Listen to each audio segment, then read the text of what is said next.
My name is David Mitchell. I now live in the city of Lincoln, but as a 10-year-old, I lived here in Chapel St Leonard's, and I can remember every moment of that night, terrible night. It really was.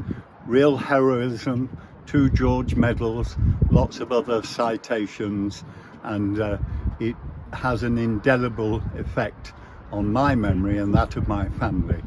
I'm John Castleton.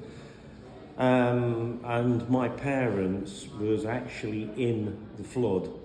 They was living at Mablethorpe in a bungalow on the Strand. The story my father told was that he looked out of the window and said to Mother, "Have you seen the moon on the snow?"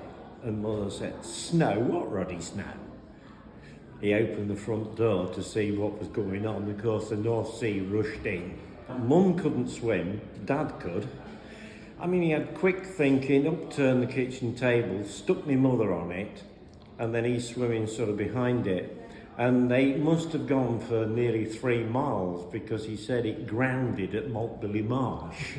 The sad part of my father's story was there was a bungalow behind them, and in this bungalow lived this man, I think he said his name was Hart, Mr. Hart, and this bloke had been through the First World War, and he was drowned in the flood.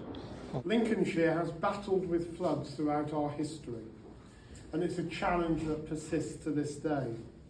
And it's vital, especially with a change in climate that could make coastal flooding more likely, that we work together and take steps with local and national partners to maintain and improve those sea defences where necessary. I believe I'm probably the only serving member of Lincolnshire County Council who can remember that night. I was a 9-year-old. I was living in Curtin, about 3 miles from the Wash. That sheer horror, I can't really appreciate it. I don't think any of us can if we weren't actually present. And even as we look at this exhibition, well, I can't imagine what it would have been like.